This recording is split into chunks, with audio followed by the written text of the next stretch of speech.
Hi, today we're going to be talking about creating a content marketing strategy. Now, before we start, a few quick questions.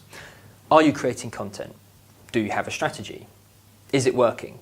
If the answer to those questions is no, keep watching, because today we're going to give you a top-level overview of the things that you need to include in your own content marketing strategy. Cool. Let's kick off with target audience. There are many ways in which you can target your own audience. First and foremost, I recommend creating buyer personas.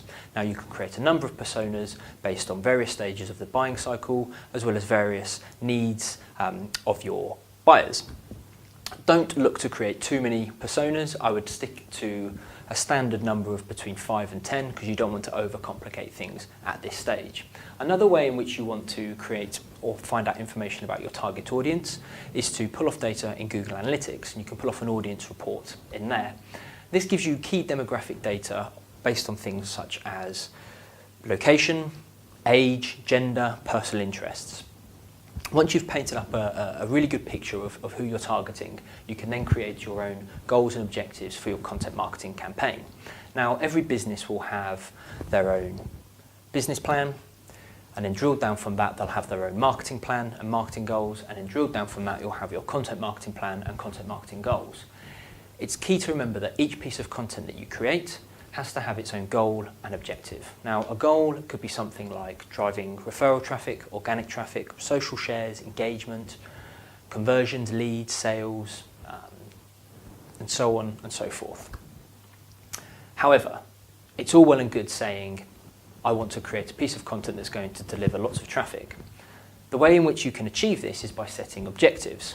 Now, your objectives could be something like to entertain, to provide information, to educate, to persuade, to create controversy. Now, a good example will be, let's say you want to create a piece of content that sustains traffic over a long period of time. That's your goal. Well, your objective will be to create something that educates, that provides insight, something that you know is going to draw visitors back to your site. And a good example there will be a white paper, a user guide, a how-to guide. So that just shows you a good example of, when it comes to your goals and objectives, the types of things that you need to be thinking about. But they all need to be aligned to your marketing plan and then your overall business plan. Now, before you create a single piece of content, first and foremost, you want to be getting involved on social media. So set up profiles on the big hitters like Google+, Facebook, Twitter, LinkedIn. Populate them, engage with visitors, with users, answer comments, answer questions, and so on and so forth. One of the things I would also recommend is to find industry-specific sites, niches, such as like Q&A sites, or drill down in those Q&A sites to specific areas that are of interest to your own business.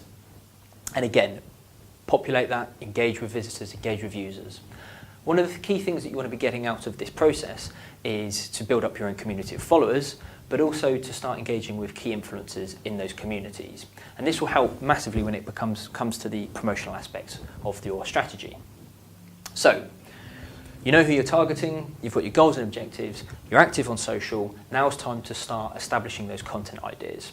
First and foremost, what you want to be doing is performing a content audit. So go onto your own site and measure and map out everything that you've ever done in terms of content. So look at blog posts, look at infographics, look at videos, look at everything you've done.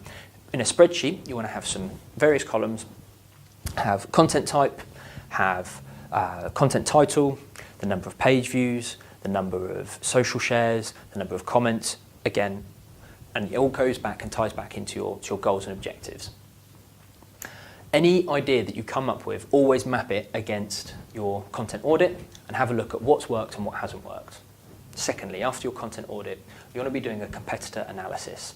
So in a similar way, you want to be looking at about 5 to 10 of your strongest competitors, look at the content that they've created. Could be you look at on-page stuff like blog posts, infographics, videos. Could be that you look at off-page stuff, so guest posts, newsletters, surveys, that type of thing. This kind of gives you a good idea, a rich source of ideas of what your competitors are doing, and you can measure that against what you're currently doing. And if you're not doing that, let's say, for example, that you perform a backlink analysis of your competitors and you find a variety of sites that they're writing for and they're writing on. Again, that kind of provides you with some insight. You might be able to approach those sites, offer a follow-up opinion or a different angle. Okay, just an idea for you to consider. Google Analytics is also something that I would utilise when it comes to creating your own content ideas. In Google Analytics, first and foremost, you can perform what's known as a site search, and you can look at the data that you've received from that. And this is basically where people land on your site and they perform a site search internally. This provides you with a rich source of insights, because they could be asking questions, queries, and so on and so forth. Now, Google Analytics also provides you with information on key performing pages. So it could be a particular product or service that you then want to create content around. It could be that you find that a particular product or service isn't performing as well as you'd like, and you actually find out that people are actually dropping out of the buying cycle. Well, in this instance, again, you can look at the content that you could possibly create to help feed those people back into the funnel and hopefully potentially get a sale or conversion. I'd also look at, again, goes back to the content audit, but look at the top performing pieces of content and see what's worked and understand why. It could be a piece that's very, very targeted towards products or services that's actually worked well. Or likewise, it could be something that's industry specific, but not specific so much to your brand. It's a good idea to have a blend of those different types of content. You also want to make sure that your content is keyword optimized. So you need to perform keyword research. That pretty much goes without saying. And the keywords that you establish within your keyword research should obviously feature in the content that you create.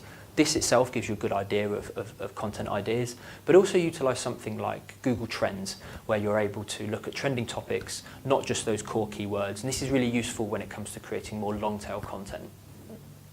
And finally, you want to be looking at your own internal events, your own calendar, your own internal news, and utilize that and leverage that when it comes to creating your own content. So you've got all of your ideas, and you now want to map that on over an editorial calendar. You want to be looking at mapping this over a 3-month, 6-month, or 12-month period. And you really want to be factoring in those key dates, those key events. You also want to be looking at more standard national holidays, so things like Mother's Day, Father's Day, Valentine's Day, Halloween, Christmas, Easter, and really think about your overall campaigns and how you can tie that in with those holidays. Your editorial calendar should really also feature promotional aspects, so it stands to reason that any piece that you create needs to have a promotional phase. Whether that promotional phase is on social, or whether you have a whole outreach program that you want to organise, it's really up to you. But your promotional calendar, your editorial calendar must feature who's going to promote it. And the other good thing about an editorial calendar is it holds people accountable. So not only will you have the live date or the published date or the upload date and the promotion date, but you can account and assign who each individual does those activities. When it comes to promoting your content, as I've mentioned, you really lay the foundations when you're populating and engaging on your social media profiles. But in addition to that, you can really look at other things like an outreach program. And this is basically where you want to gather a list of industry relevant people that will benefit from that content. It could be that you've actually featured people within a piece of content, or you've featured a resource in a top 10 list or something like that. Anywhere where you think someone will benefit from having that content, seeing that content, sharing it, and so on and so forth, that is really crucial to your own promotional efforts. And then finally, it goes without saying that whenever you create content, you want to measure it. And the way that you measure your content is really relevant to the goals and objectives that you set out in the first place. But as a basic, as a very, very standard level, you want to be setting up Google Analytics, a tracking code, and you want to be setting up goals within there. You want to be looking at key things like, where's your traffic coming from? The age, the location. You want to be looking at the number of visits, where those visits are going after they've landed on your content. And again, this provides you with a richer insight into the effectiveness of your own content. So there we go. That was a nice quick overview of all the things that you need to consider when it comes to your own content marketing strategy. If there's anything that you think that I've missed that you'd like to add, please do leave a comment below or get in touch with us. And that leaves me just to say thank you very much for watching. And for more information, please visit any of the social profiles coming up now.